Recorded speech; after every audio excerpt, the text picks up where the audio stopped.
Hello everyone, my name is Michelle and welcome to my channel.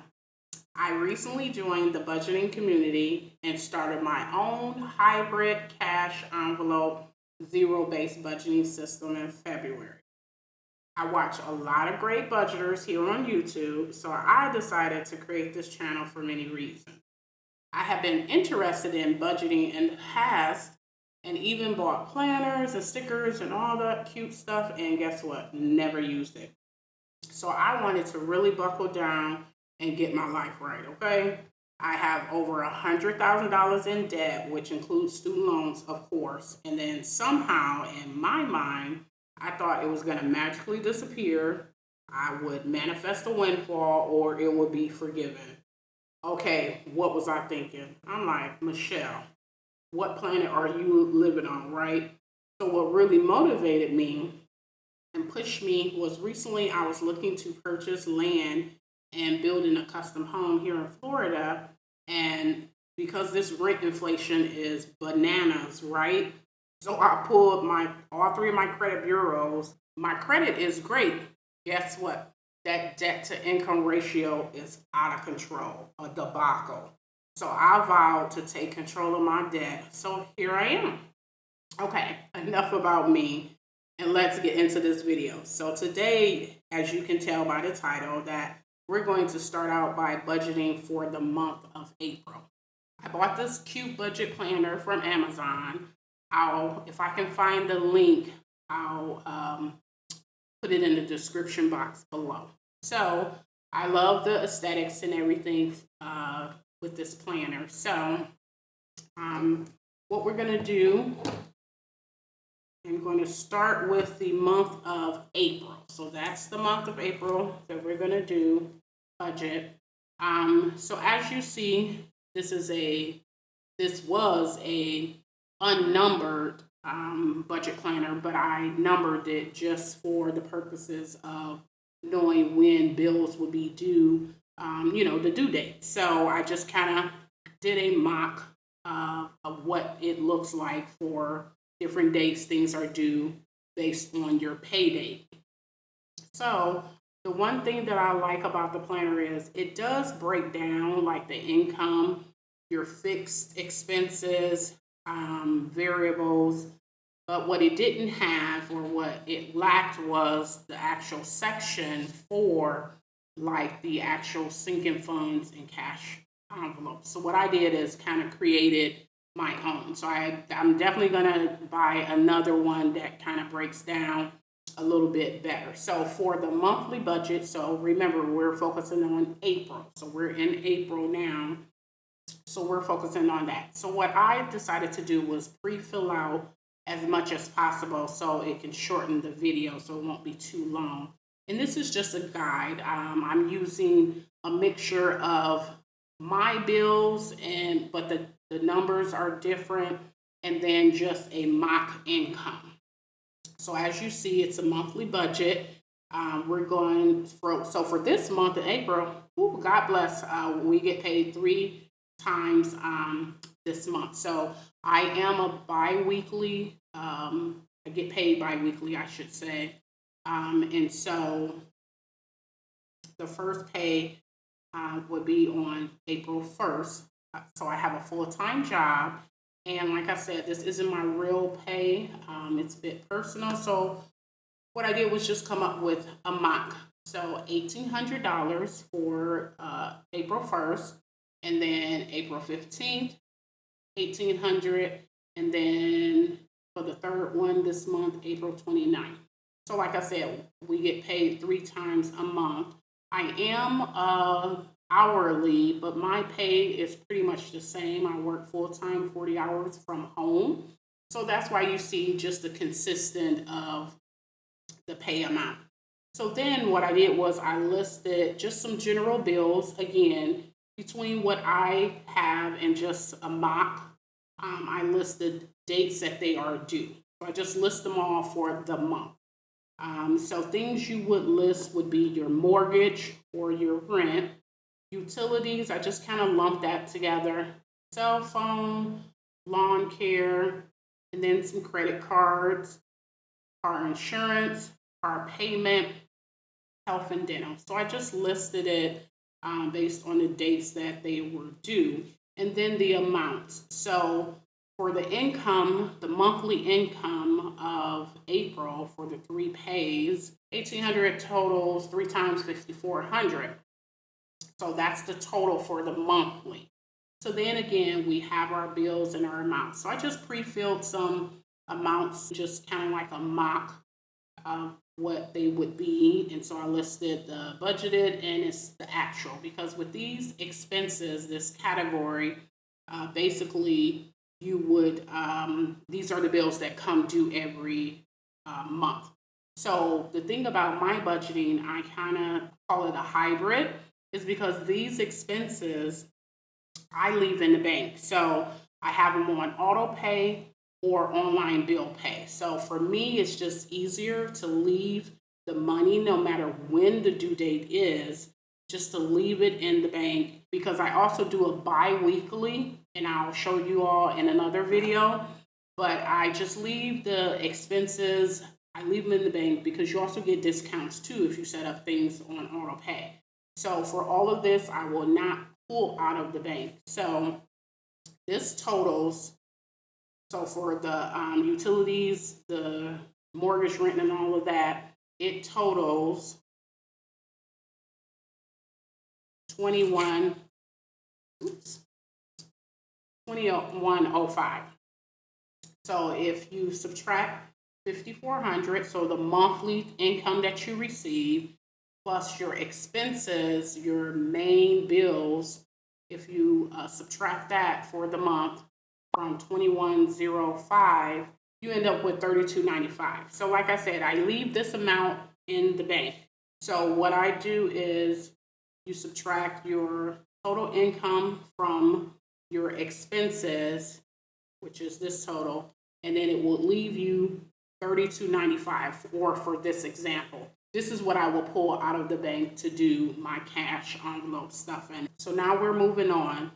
So I have listed cash envelopes. So for cash envelopes, for me, it's money that everyday spending. So I don't have a lot. So this is like my real situation, even though I'm doing like a mock monthly budget.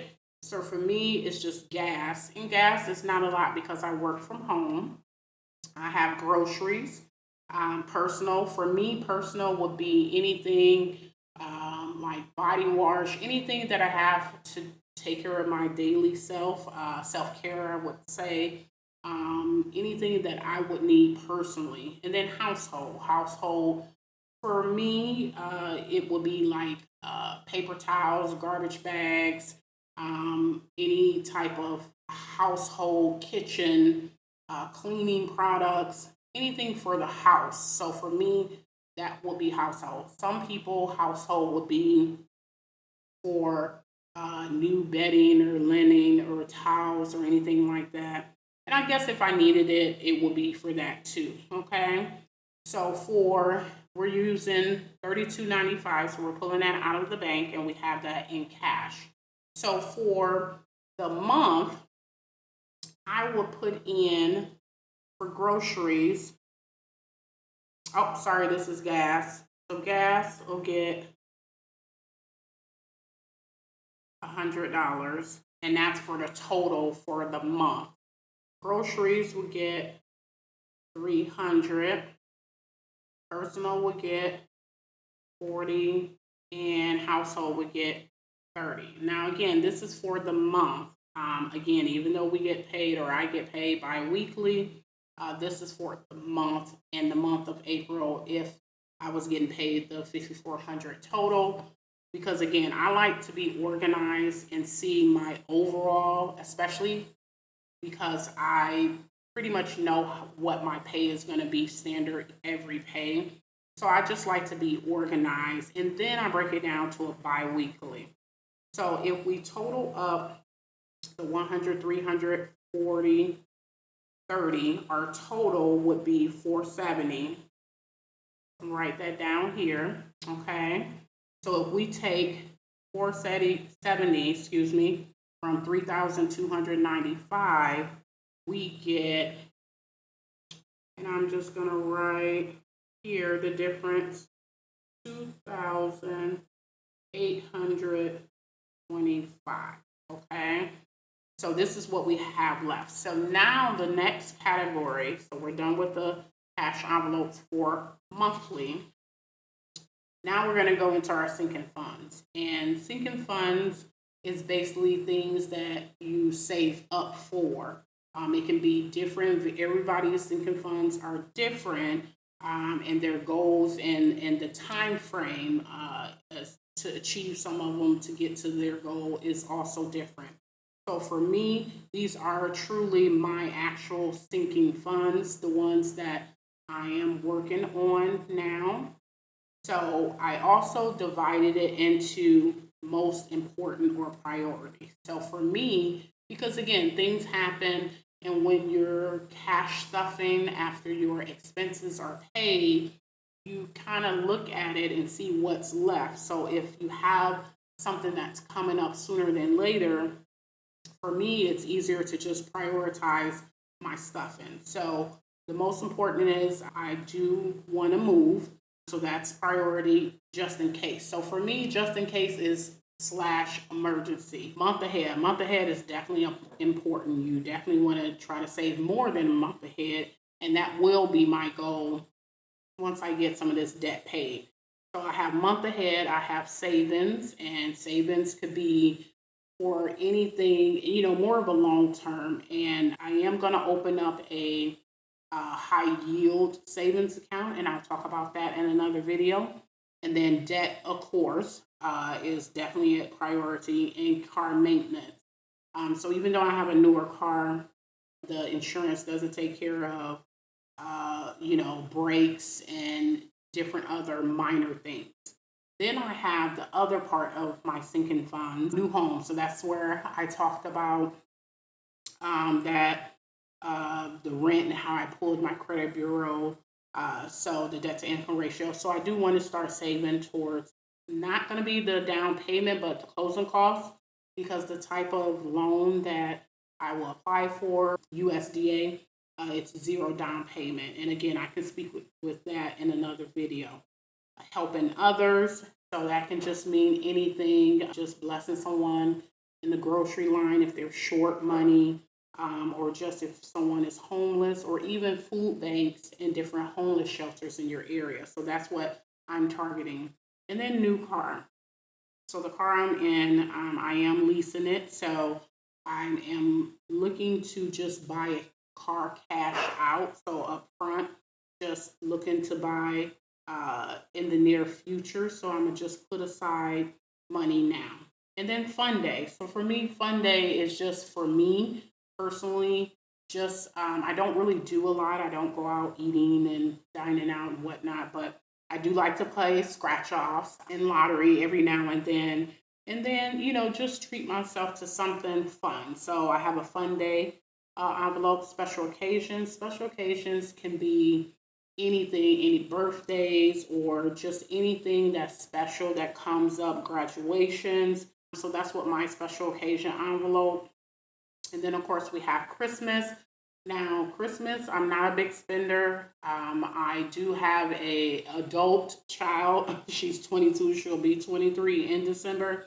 And I have a small family. So it's like I've been there and done that. So the big gifts, that's not happening. So again, I have over $100,000 in debt. So my family understands that, the main part for us with Christmas is just spending time with each other and being thankful and grateful that everyone is alive and healthy. Yes, it's always cool and fun to get gifts to show, just love and comfort and compassion for each other, and just to, bless your family and loved ones with something that they would like.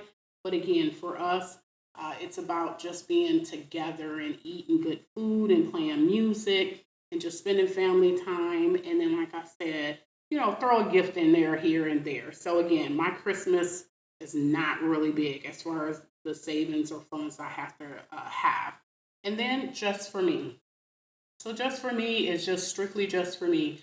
I'm not traveling right now just because of what's going on. But with the pandemic, but I just never know if I want to hop in my car and take a drive that costs gas. So I don't want to just use the gas cash envelope. So take a trip, just do some me things. If I want to just travel for the future, whatever it is, it's just for me, whatever I feel. And I don't want to pull from anywhere else. So that's why I have the just for me. Okay, so for the sinking funds, we have the what's left over. I believe it's the 2825. Okay. So for the move-in, it's high priority. So for this example, I'm going to do $2,000. The just in case, we're going to do 100. The month ahead, we're going to do 100. The savings, we're going to do 100, and also 100 for the debt. The car maintenance, we'll do 50. So if we add that up, the total is 2,450. And guys, I just kind of pre-did this because I couldn't find my other calculator. Then the other one didn't have batteries. So I just kind of did the numbers ahead of time. So, and then I double checked my work. So if you take 2,450 from 2,825, you are left with 375 to stuff. So this is my priority stuffing.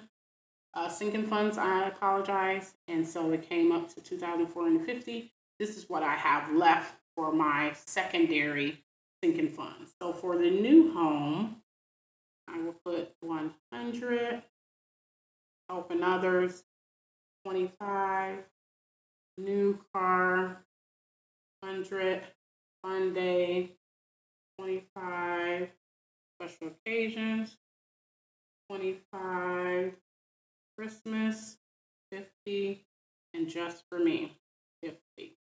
So if I add these up, it will actually total 375. And again, I triple checked the numbers, and guess what? So that's a zero. So zero-based budget. So I just wanted to give an example of how I budget or how I'm starting my budgeting journey. So what I do, like I stated, is I do a monthly because I know what my income is going to be every week. And that way I can just total things up, add things up, and then I'll break down on a bi-weekly basis to be able to pay the bills that'll come out direct deposit or online bill pay. And then the remaining part, I would pull that cash for the cash envelope stuff and sinking funds. So again, that's why I call it the hybrid cash envelope zero-based budgeting system. So I know I made that up. That's just something in my mind that I feel is kind of like both. So I didn't want to have the trouble of pulling out the bill money and canceling all the auto pays and all of that sort. So this is what works for me. I'm not stating that everyone has to do it, but I hope that you enjoyed it and you learned something today. Leave me a comment down below and let me know, was this helpful? Have you tried this type of budgeting, like the hybrid budgeting, so to speak, cash budgeting for zero base? Just let me know. I'm curious to know how many. I know every cash budgeter have different ways of doing things. So I'm excited to be a part of the community and join the crew. So again, if you like this video and you enjoyed it and you learned something from it, please like it. Leave a comment, subscribe to the channel, and share. Well, thank you for stopping by. Till next time. Bye.